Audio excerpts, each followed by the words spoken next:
പാലക്കാട് മലമ്പുഴയിൽ അമ്മയും മകനും ട്രെയിൻ ഇടിച്ചു മരിച്ചു എന്നൊരു വാർത്ത വരുന്നുണ്ട്. ചെറാട് സ്വദേശി റഷീദ, മകൻ ഷാജി എന്നിവരാണ് മരിച്ചത്. ഇർഫാൻ ഇബ്രാഹിം സൈഡ് ചേരുന്നുണ്ട് വിശദാംശങ്ങളുമായി.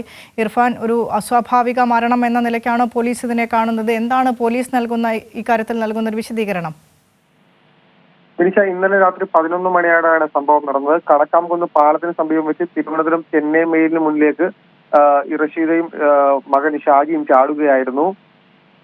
മലമ്പുഴ മന്തക്കാട് ഭാഗത്ത് വാടകയ്ക്ക് താമസിച്ചു വരികയായിരുന്നു ഇവർ. കുടുംബത്തിലെ പ്രശ്നങ്ങളാണ് ആത്മഹത്യയിലേക്ക് നയിച്ചത്, അല്ലെങ്കിൽ ഈ മരണം ഒരു ആത്മഹത്യയാണ് എന്ന നിഗമനത്തിലാണ് പോലീസ് ഉള്ളത്.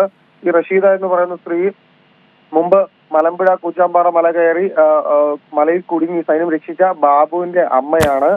ഈ മരിച്ച മറ്റൊരു ആളായിട്ടുള്ള ഷാജി ഇദ്ദേഹത്തിന്റെ സഹോദരനാണ്. അത് വലിയ വാർത്തകളിലൊക്കെ ഇടം നേടിയിരുന്ന രണ്ടാളുകളാണ്. ബാബു മലയിൽ കുടുങ്ങിയ സമയത്തൊക്കെ വലിയ വാർത്തകളൊക്കെ ഇടം നേടിയ രണ്ടാളുകളാണ് ഈ റഷീദയും ഷാജിയും.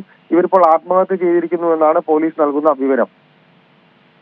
ശരി, ഇർഫാൻ ഇബ്രാഹിം സേട്ടാണ് വാർത്തയുടെ വിശദാംശങ്ങൾ നൽകി.